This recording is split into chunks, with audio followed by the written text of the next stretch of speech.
officially Election Day here in Michigan. We've already seen a decent voter turnout ahead of the primary, which means there should be even fewer people at the polls today. Karina Prieto is live with the latest numbers from the state and some reminders if you plan to cast your ballot in person. Karina?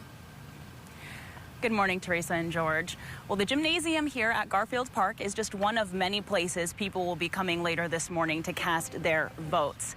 Now, the polls are opening at 7 this morning, but actually state data tells us that there's already been a huge voter turnout. So let's get to some of that data.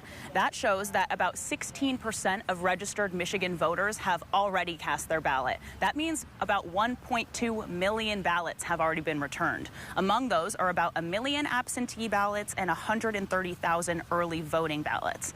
Now, the Michigan Department of State says this year's turnout as of yesterday is up 21.5% compared to the day before the 2022 August primary. Now to some last-minute reminders. I've spoken with several local clerks leading up to today, and there's one thing that they keep emphasizing to me for the voters. Don't cross party lines. That's something for this primary ballot you're going to want to keep in mind. And what it means is that your ballot will have both parties listed side by side, but you need to pick a side and stay in it. If you try to pick candidates from different parties, the votes will not count. It's also important that you should know that you don't have to vote for any of the candidates. You can just go to the proposals and the local section of the ballot without filling in the partisan section. One more thing, if you have an absentee ballot, it is too late to mail it in, so you're going to want to drop it off at the local clerk's office or at a ballot drop box. It's likely going to be pretty busy at the polls, although a lot of people have, of course, already voted.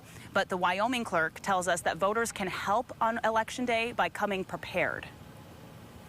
I think there's a lot of preparation that voters can do. Obviously, knowing where your polling location is, taking a look at your sample ballot. The Michigan Voter Information Center is a great resource for voters, and that's offered through the Secretary of State's office on michigan.gov. So great source for voters to find all sorts of information about their voting status, if they need to register, who their local clerk is. And later this morning, we'll be joined by Grand Rapids City Clerk Joel Hondorp for a live interview and some last-minute reminders from the expert, you know, the clerk.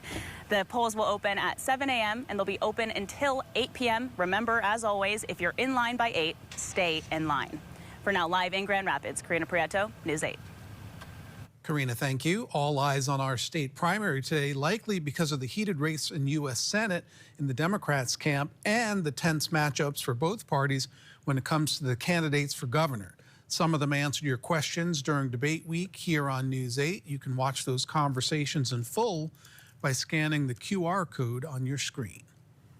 Primary elections can help determine the direction a party is heading, with a lasting impact on the balance of power in Congress. Candidates on the ballot today hope voters are still in their favor and that they'll hold on to their seat, like Bill Huizenga in the 4th District for the U.S. House.